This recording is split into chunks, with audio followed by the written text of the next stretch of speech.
Session 80 covers Sandbox Refresh, one of the most important and most consequential actions in the Salesforce DevOps workflow.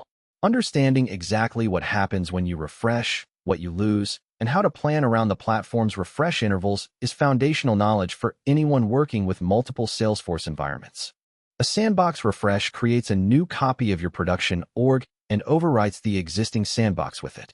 The sandbox is replaced completely. The content that existed before the refresh is not archived or recoverable. It is overwritten by the production copy.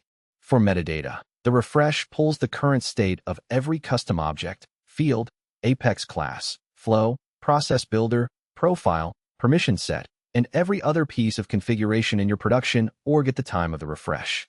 The sandbox becomes a mirror of production metadata as of the refresh timestamp. For data, it depends on sandbox type.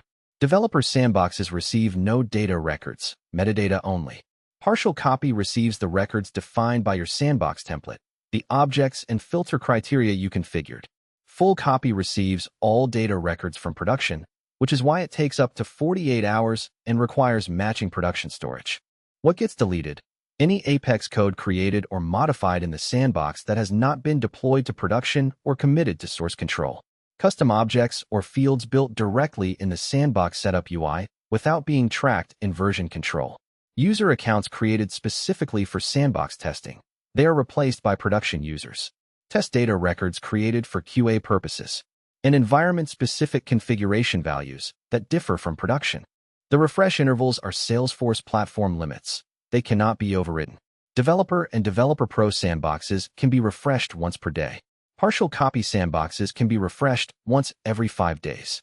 Full copy sandboxes can be refreshed once every 29 days.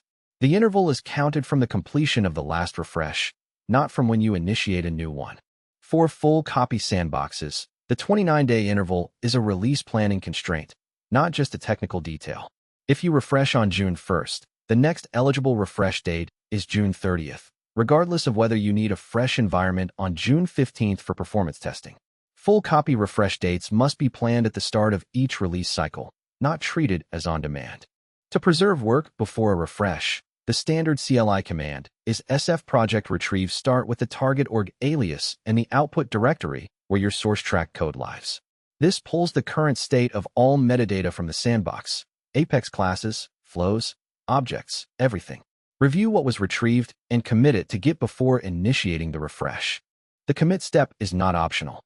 Retrieving metadata from a sandbox and leaving it in an uncommitted state means it exists only on your local machine, which is better than nothing, but not the same as having it in version control where the whole team can access it.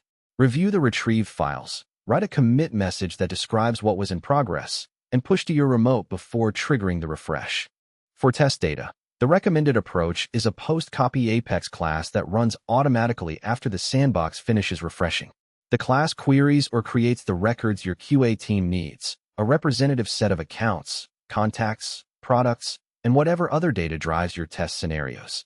This makes each refresh produce a consistent, predictable test dataset rather than requiring someone to manually reload data after every refresh.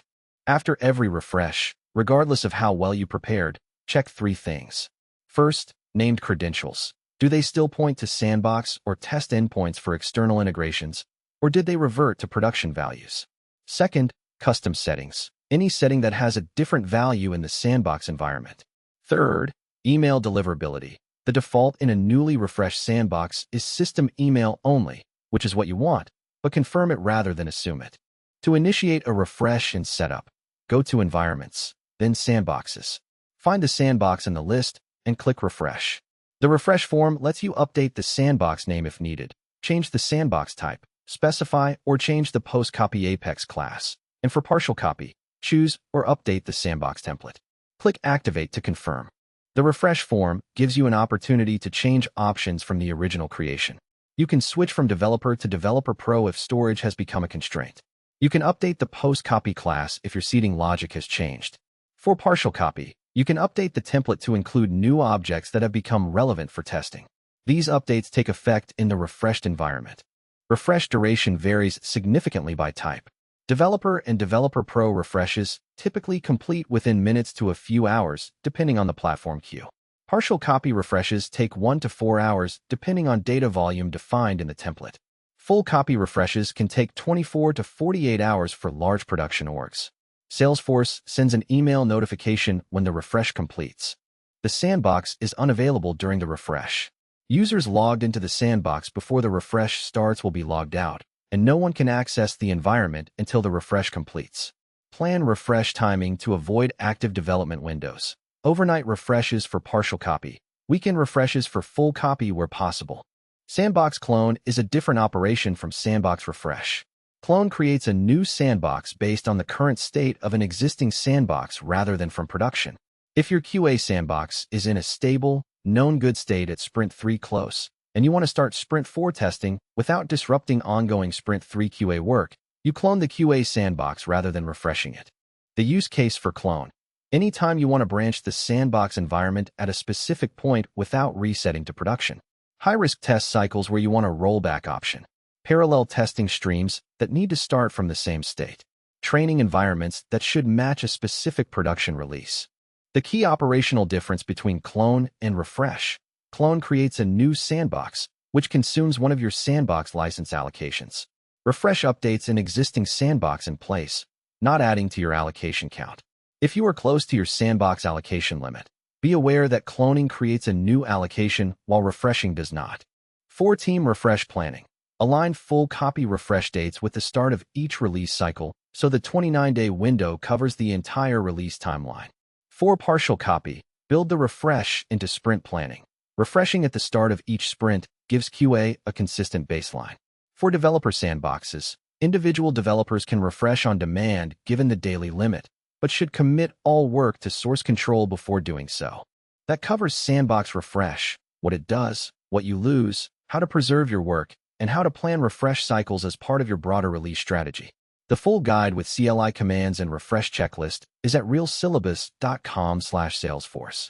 Session 81 covers change sets, what they are, their limitations, and when to use them versus Salesforce CLI deployments.